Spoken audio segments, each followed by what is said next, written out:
God, the weather was looking like shit today, Amy thought as she fumbled in her purse looking for her cigarettes. Fucking shit, did I leave those things in that fucker's car? Damn, she wanted to smoke. She always did after doing a trick. It was just as good as mouthwash, and what the hell, calmed the nerves down too. Not as good as heroin, but better than nothing. Amy gave up looking for the lost smokes. Drizzle from the cold sky pelted her, flattening her hair. Shit, she thought. I got 20, but she already knew where that money was going. She had just woken up at 3 in the afternoon and needed to score. Heroin was the best alarm clock in the world. She was jonesing pretty hard by now, even though it was cold and she was dressed like shit for it. A small line of sweat covered her body, causing her to shake and shiver uncontrollably. It was like her body was in revolt. She ached horribly, and she could not stop scratching her arms. Serious red welts mixed with new and old scabs, perforating her skin from her shoulders down. She was on 5th Street but needed to get to Downer Street. That was a 3-mile walk. She could take the bus, but then she would be short for the horse. Fucking dealer would not even let her be short by a couple of dollars. She might find a trick to give her a lift, but she doubted it. She was pretty skanked out by now, unable to stop shaking, and her nose was running like a faucet. The loud blare of a horn and the hard screeching of tires woke Amy up out of her stupor as she crossed Linden Street. Not paying attention, she had stumbled into the intersection on red, and the car had almost hit her. Looking with dreary eyes that really saw nothing, Amy didn't feel anything, gazing upon what was almost the harbinger of her death, or at least severe injury. Putting one foot in front of the other, she kept crossing the street. The man behind the wheel honked his horn repeatedly. "Fuck you," she yelled, but got no real satisfaction out of it. The fact of the matter was, she didn't get satisfaction out of anything anymore, except for the smack. With just a couple of more horn blasts from other cars, she crossed against traffic and was soon safely back on the sidewalk. Lifting her head, she saw the 7-Eleven sign. That might be a good thing.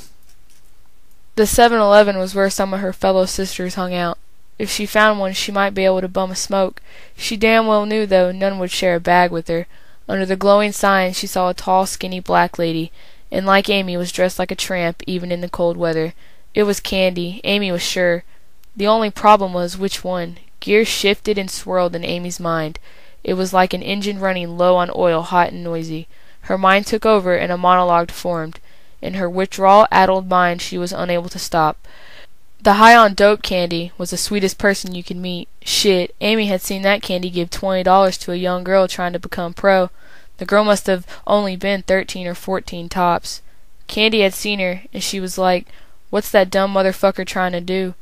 She walked up to her and asked. The girl told her she needed some money to get a bus ticket to see her mom across state. There was a bus station downtown right in the middle of the city. We weren't far from it, and Candy had said, "I give you $20, will you take your ass off the street and get on that bus?" The girl's eyes got all big and wide. You could just see how grateful and happy she was for the help. "Yes," the girl said. Candy gave her the money. "Now you hear me? Take your ass on that bus. I know the route and want to see you on it." Candy didn't know shit, or even what bus, if any, the girl was taking, but she gave her the money, and the girl left. Damn, if we didn't see that bus 30 minutes later, and that young girl just waving at us happy as can be, we never saw the girl again. Maybe that Candy saved the girl from the streets. You never know. Pictures formed and disfigured in Amy's disjointed thoughts. The outside world was stable, but it was like she was hallucinating on the inside. Consciousness would not heed rational thought, and the mind movie kept playing. Amy laughed out loud, except the laugh sounded more like a scream. The evil Candy, the one that's not high on dope, that's a different story. There's this old bum, hangs around the same haunts as the working girls. He's as close to a charity we have. Old Andy, we call him. I don't think anyone really knows his name. We call him Old Andy because he looks like an old, really old, dirty version of Andy Griffin. I don't think he's playing with a full deck, but is really nice. Most of the girls kind of take a shine to him. Anyway, he's always running around, begging for 55 cents. You see, Old Andy had this alley cat, as old and mangy as he. It goes by the name of Clyde. Sometimes that was how we would ask for them. "Hey, seen Old Andy and Clyde around?" They made quite a pair. Old Andy never begged for money for himself, but was asking for money to feed Clyde. At the 7-Eleven, cat food is 55 cents. One time Old Andy came walking along with Clyde, lounging in his arms like usual. I was right next to Candy trying to read the weather, if you know what I mean. The reports didn't look good. Candy was fidgeting uncontrollably, and her nose was running down her face, turning into a soupy goo on her top. Her eyes were rolling, moving around her skull like they was trying to pop out. I guess old Andy's barometer wasn't working that day. He approached Candy just as calm as could be. It was like watching a man calmly walk into a burning building. Andy went into a spiel, and Candy goes off saying, "Motherfucker, why are you always bugging us about that cat?" She pulled out a screwdriver she kept for protection against the Johns and started stabbing Clyde. Clyde took one in the eye and it popped out, sticking to the end of the screwdriver. He jumped madly, scratching the hell out of Andy. His shirt was torn to ribbons and blood flowed freely down his arms. Candy seemed to just go into a fugue state after the vicious attack.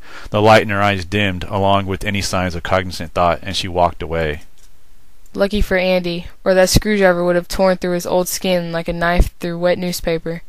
Andy, looking like the oldest little boy, sank to the sidewalk. Tears fell, leaving streaks of cleanliness down his dirty face. He was mumbling something incoherent, yet the pain and the grief was still coming through in Andy's voice. Clyde was all he had. To tell you the truth, I think Andy would have passed on if Clyde had died. He didn't, though.